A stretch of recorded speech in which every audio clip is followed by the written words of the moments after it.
live now down to Parliament Square. Ricky Freelove, our man on the spot, is watching this ridiculous crowd of Insulate Britain Mike. I'm outside nutters. Westminster, where Insulate Britain are back. Another day, another protest, and a number of them. I can't quite get... There's so many coming in on the streets now, I can't quite tell you how many.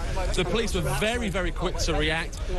Several of them already in handcuffs are trying to move them. I can see the glue is already out now. The police are going to want to act very quickly to prevent them getting the glue on the ground. But just outside Parliament, just before PMQs is about to start, they've called absolute maximum destruction, or not destruction, but distraction here. And the roads are absolutely in gridlock already. I can see there's some cabinet members, cars driving past, taxi drivers shouting abuse. There's police coming through. And obviously, there's a lot of security outside Parliament, as there would be anyway outside Westminster.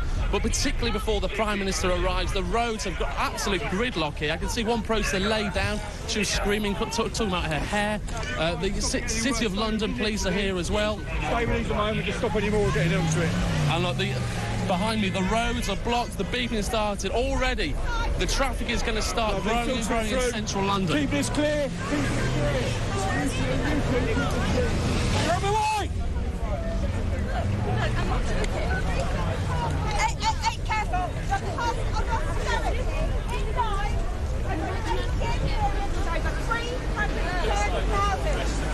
That is over 330,000 British people were deemed to be insignificant in the face of their profit, face of their greed. Why are you laughing? We are Insulate Britain, and we are here because the people that are meant to be protecting us are issuing kill policies. 330,000 British people died because of austerity choices, and it is a choice. This is just a theory, an economic theory, and we don't get along with them projects that would benefit us all, like insulating our homes. They're issuing more and more kill policies. They won't bring down our emissions. They won't address the cost of Greek crisis, and they're telling all of you that there's no other choice. Well, you all have a choice. You have a choice to go along with it, and so it's okay. Huge number of us must die so that this greedy economic system can continue. Or we stand together. We get on with the jobs that we know we can do together. We insulate our homes. We care for each other again.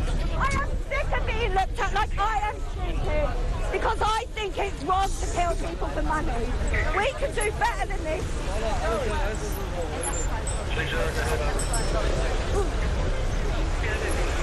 So there's the woman who was on Julie Hartley-Brewer's show yesterday saying she was not able to work on account of a disability. She can certainly talk. Maybe she could do a, I don't know, a job in a call centre. I don't know. Just a suggestion. She's sick and tired of it. So am I. What the hell do these people think they're doing? Absolute morons. Gluing themselves to the road.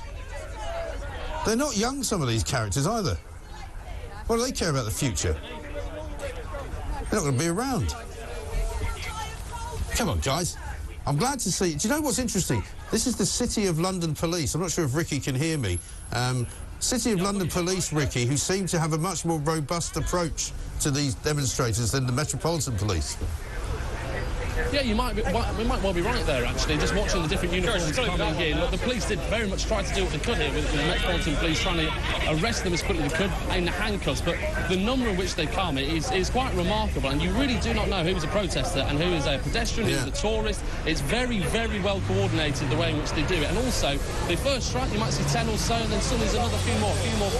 The police cannot keep up now. I don't know what you can see in front of you. There's about 3 police officers that are actually down on the ground with the protesters. I see that. I see 2 doing paperwork, a couple more counting.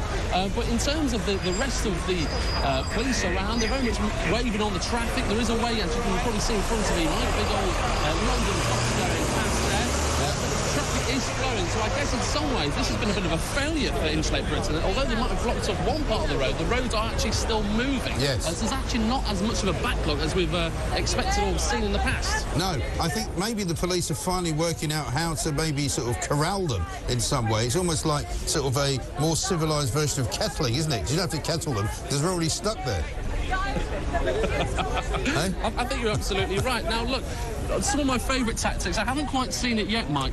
In the past, we've seen them obviously hold hands, put glue in the palms of their hands and hold hands together, the human chain, you might say. Now, we've also seen them take off their shoes in the past and also glue their feet to the ground. And let me tell you, you could do with trimming your toenails before you do something like that and end up in national press. But I can't see anyone like the shoes off at the moment. It might still happen. Mike, I'm expecting another wave of Insulate Britain protests coming. This is, of course, the 12th day of consecutive protests for the environmental groups here around London. Yesterday we saw it happened in Knightsbridge, where there was a fire engine. There was an ambulance as well which couldn't get through. There was a woman and a baby trying to get to hospital, couldn't get through. So fortunately today the police have acted quick enough and there is definitely traffic moving through. We're expecting the PM to arrive in the next few minutes, and obviously this has been a failure. They haven't actually prevented the Prime Minister from getting to Parliament. No, so job well done by the cops. I think we should give them a big round of applause because, we've been asking for them to be more direct and deal with these idiots in a much more sensible way.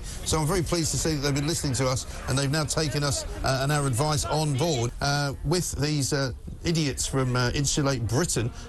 Ricky, anything changed since I last spoke to you?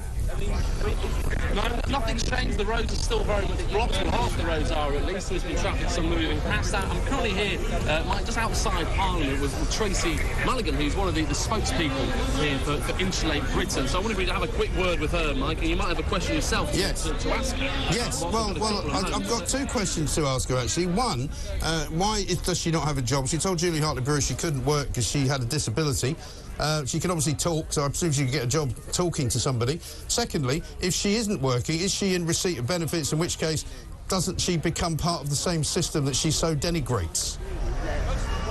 Interesting. Well, I'm going to pass this on to Tracey. So, Tracey, yesterday you appeared on Julie Hartley-Brewer's breakfast programme, which said that you were disabled and were unable to work, but you seem to be able to do things out and about as it's been going around on social media. What's that, Mike Graham? Being as ignorant about you can't grow concrete as a disabled person can't speak and walk. Honestly, Mike, that's disgraceful.